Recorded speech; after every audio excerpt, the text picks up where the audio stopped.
Amics i amigues universitàries, els campionats de Catalunya universitaris per equips segueixen en la segona setmana de competició de la segona jornada. Ahir vam viure sessió doble entre els pavellons Nord i Art Gràcia de Sabadell, on es van definir els quadres de semifinals del futbol sala masculí i l'handbol femení respectivament. En el pavelló Nord vam viure 8 partits en lloc de 9, ja que l'últim partit que s'havia disputat entre la Universitat de Girona i la Universitat de Vic es va cancel·lar per falta de jugadors per part dels gironins.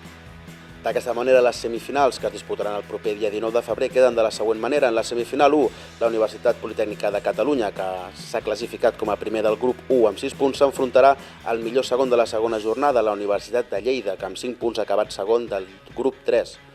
En la semifinal 2, la Universitat Pompeu Fabra s'enfrontarà a la Universitat de Vic.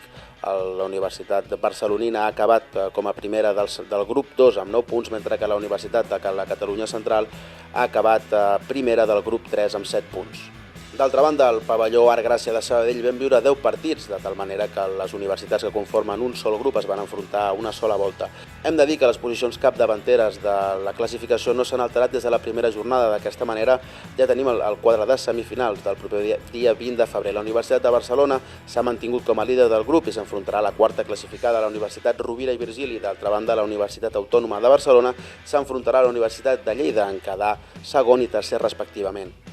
Recordeu que els campionats de Catalunya universitaris per equips segueixen avui també amb sessió doble. A partir de les 9:30 tindrem el complex Olímpia, el futbol 11 femení, mentre que a partir de les 10 tindrem el voleibol femení al Club Natació Sabadell Centre Gran Via. Com sempre, podeu fer un seguiment de la competició a través de les xarxes socials o a través del lloc oficial dels campionats de Catalunya universitaris. Us esperem!